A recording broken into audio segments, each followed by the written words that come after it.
You're in charge of programs. You know the dilemma Shreveport Bossier is in. Where do we stand? How close are we to putting together a group that will operate a domestic violence center facility here in our community?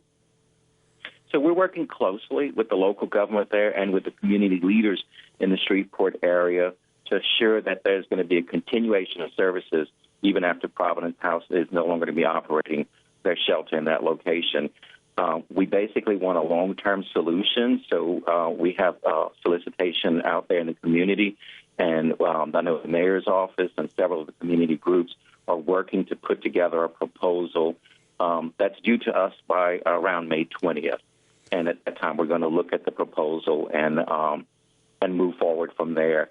In the event we don't have something that can come together quickly, we have some alternative solutions with the programs in the neighboring area. Talk to me about that, about alternative solutions. So what we do is there's several programs throughout the state, about 18. So, and there's a coalition of all of these programs together, and that they work together with the coalition to assure that their service is provided statewide. So when a shelter has to close for one reason or the other programs in that area will step forward and provide the services. And often, even when there are services like in one community like Shreveport and there's a shortage of beds, the shelters in the other areas will step forward and make arrangements that we can use beds in other areas of the state. What are deal breakers in your grant application that you're expecting by May 20th? What are some things that must be included? Well, the solicitation is very specific about what needs to be included, but part of it is that there's counseling services, that there is the ability to assure safety, like through beds and so forth, but that there's ongoing support and counseling for the victims and for the children.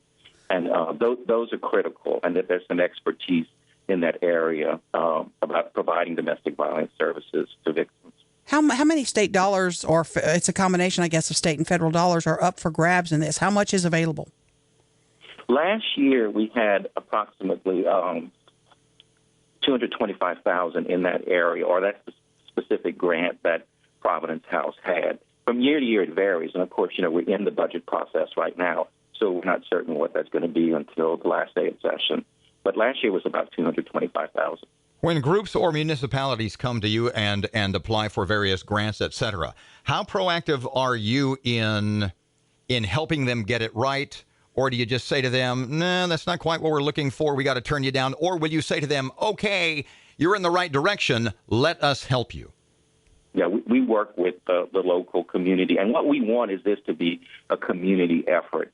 Those kind of programs are always most successful. And so we want it to be a community effort. We want to work with the local community to assure that it is successful. So a coordinated effort maybe between a few different agencies. Yeah, those are very successful. There can be only one agency, so it just depends. But usually when it's a community effort is when we see a lot of success with these type of programs. Just to bring everybody up to speed, the Assistant Secretary for the State Department of Children and Family Services, Mr. Brent Villemarette. There's an issue here. I'm going to call you Brent. I hope that's okay. There's an issue here that the application goes in on May 20th. Decisions not announced or made until June 15th.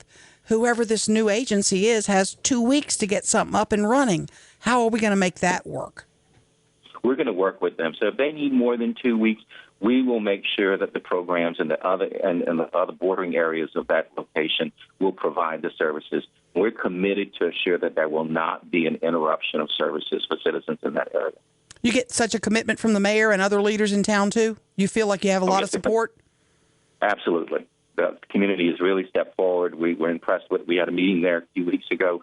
We were impressed with the turnout and with the community involvement, and that's what makes a program like this successful. But I know you want to stress government funding isn't all. We need the community to step up, too, with private funding as well. Sure, and that always helps. So this is, and there's funding from other parts of government as well. But, again, what we need is also the community stepping forward and taking care of its citizens and with our help.